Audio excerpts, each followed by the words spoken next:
You can park right here. All right, well, when in West Virginia, you got to check out the Hatfield and McCoy Moonshine Distillery.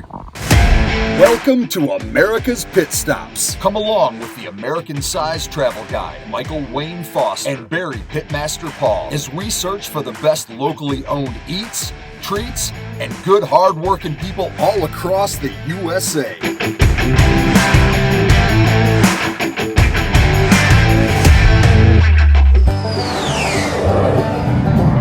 Mountain Dew, Hooch, White Lightning, Choop. It's all different ways to call it for what it is, moonshine. However, we're back in West Virginia, so we're going to give it the local respect that it deserves and call it by its name here, West Virginia Mountain Water. Mountain Water is traditionally a non-aged spirit distilled from a combination of fermented sugar and grain, or in West Virginia's case, corn. Unlike a whiskey, it uses sugar to help the fermentation process. This makes it cheaper and more efficient. Fermentation is a chemical process which alters the molecules anaerobically. Basically, the foaming that occurs during the manufacturing of all your favorite alcohols, that's fermentation. The term moonshine comes from the fact that this illegal drink was made under the light of the moon because moonshiners worked their stills at night to avoid detection from authorities. Now that we have a little history on moonshine, let's go check out the Hatfield and McCoy Distillery and meet Grub. What's your name? Grub.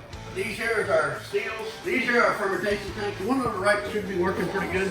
The one on the left's about done. Smells like something fermenting right now. Yeah. They do their thing for 7 to 10 days. You can see how that one's bubbling and moving a little crazy. They're gonna do that for 7 to 10 days and all the corn drops to the bottom and quit bubbling. But right here is about 125 for it to get a little smell it. About 7 to 10 days, we'll pump the liquid over the seals. When we first opened up in 2012, we had these 3 small seals. So we could do, push come to shove, 850 gallons a day, which comes out to about 600 bottles. The drink of the devil's a 90 proof straight. The Devil's Fire is 90 proof cinnamon. It's a fireball flavor. We call it fireball on steroids. This is a bourbon, and it's 100 proof. Then homemade wise, we have apple pie, blackberry, blueberry, watermelon, and lemonade. Well, you guys can sample anything. All samples are free, like I said. Okay, well, we should do some sampling, huh? What do you recommend? Try them all. All right, let's do it. We'll start you out with the apple pie. It's usually my favorite, so that's exciting. And all the homemade flavors are about 70 proof. Make it a little strong for the men and tasteful for the women. My business partner, that's him up there on the right on that picture. Yeah. His mother-in-law is the oldest living direct descendant to Devil Anse Hatfield. What we'll do is we'll make the moonshine with Devil Anse's recipe. Run corn, because that's all they had 150 some years ago. And they couldn't afford the rye and all that shit they use nowadays. Then once we get the moonshine, we got a wine press inside, so we'll crush the fruits up and everything and then add it to it. Let's see, apple pie. It's actually really good. Oh, yeah. Yeah, I'm gonna need to get a pint of this. But wait, there's more. That's cinnamon going on there, isn't it? Yeah, absolutely. Yeah. Oh, yeah, A little bit of residue in the bottom there. Good stuff though. You get a lot more than wine tasting. I got a feeling we could be in big trouble here. Pie flavor. Now it's down in Gatlinburg, Tennessee. You'll go in there and you want a sample, and they'll give you a little thimble full of it. If you got a tooth mister, it's barely filling that something. Yeah, we can make any flavor you want. Now, we've made peanut butter. We've made pickle. Do you have peanut butter? Nah. Oh, I can give you a sample of it, but I ain't got none of it to sell, so I'd just be teasing you. Yeah, I don't want to get teased. No, I do. I'll get teased. So this is his fireball. Yeah, this is fireball.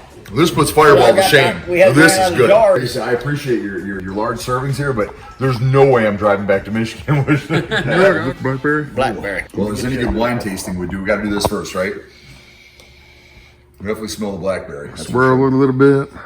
Grub, that's really good. That blackberry's bomb. We sell a lot of them. I can see why. Isn't that good? Oh man. Right? I don't know, Grub. I'm an apple kind of guy, but you got me sold here with this blackberry. Here comes the blueberry now. Oh, there's blueberry? The blueberry's in it. Oh, There's blackberry and the blackberries. Do you eat the fruit when it's done? Oh yeah, that's where all the liquor's stored. We make everything right here. We pay a Boyd, he goes up in the mountains and picks the blackberries and the blueberries for us. it doesn't get much more organic, non-GMO, fair trade, non-cruel than that. We came half an hour out of our way to Gilbert, only to go half an hour back to see what this place is all about. And Grub, I got to tell you, it's well worth the We trip. sure appreciate it.